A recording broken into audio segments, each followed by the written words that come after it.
Hi, my name is Saher and the book I'm going to talk to you guys about is Julius Caesar.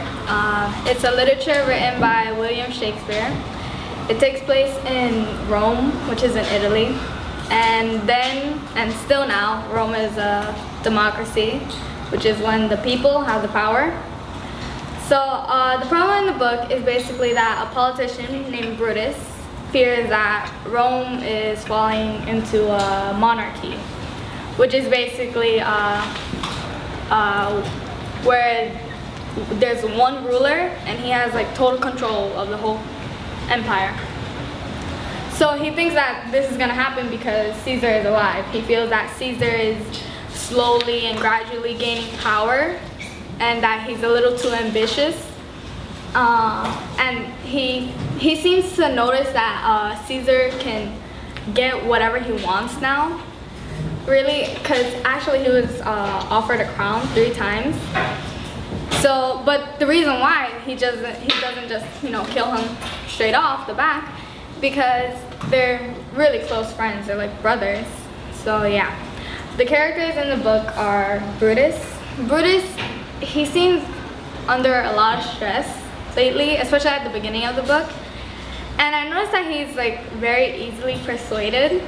And it's kind of really strange the way he is. And like for once, he was having this conversation with a man named Kaguya, and at the time he barely knew him. And Kaguya was basically telling him to go against Caesar and to kill him. And he was so easily convinced just by one conversation he had. And I can understand that he was at a vulnerable time in his life and that he was going under a lot of psychological problems, but you're being so easily influenced by one conversation you had with a man that you barely knew about killing your best friend, you know? So it's kind of unrealistic and I didn't like it at all. The second character is Caesar.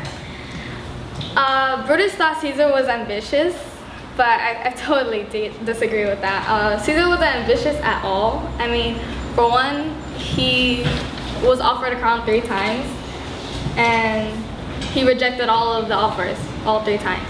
So, that doesn't show ambition. And another character is Mark Antony. Not the singer. Mark Antony, he's very young at the time. Not like kid, but like early 20s.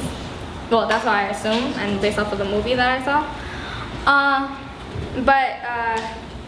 He stays faithful to Caesar throughout the book, and even when Brutus was against Caesar, and he even got all of Rome to go against Caesar, he still stayed faithful to Caesar. He actually convinced all of Rome he showed them the good of Caesar, and soon they realized what they were thinking was totally off and wrong. And also, even when Brutus was against Caesar, he still saw the good in Caesar. Brutus, sorry. Yeah, he was my favorite character in the book. The protagonist in the book is Brutus. He's the protagonist because the story revolves around him. He's the subject of the story. And also Caesar, even though he's not such a good character, Brutus, he's not, innocent. Caesar is the antagonist because he's the opponent of the protagonist, which is Brutus. Even though he's not intended to be the opponent, So yeah, my favorite moment was like the last dispute between Caesar and Brutus, because it was such an intense moment. I don't want to tell you guys, because it's probably gonna mess it up. But it was such an intense moment. You wanted to cry, yeah. But yeah, I would rate this book a 9 out of 10. It was really good overall. It kept me reading. This book can feed a lot of people, a lot of readers, and I would recommend this book to people who are into historical fiction, because it actually happened, those who are into action, even though it's not a lot of action, not like gunfights and demons, vampires, whatever. and it's more like sword fights type of thing. And also, if you're into literature, or if you just want to improve your reading, or you're at the level where you can read, you know, more adult books, then you can also read it. And even if you're not into, you know, that level, then can you pass me that book? You can read No Fear Shakespeare, which is it has a translation. It's really easy to read.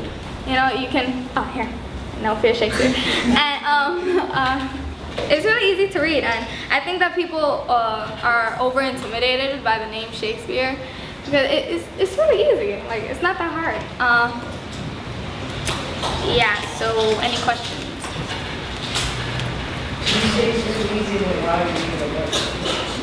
No, but I don't read the translation. I read the other side, which is much harder. Steven?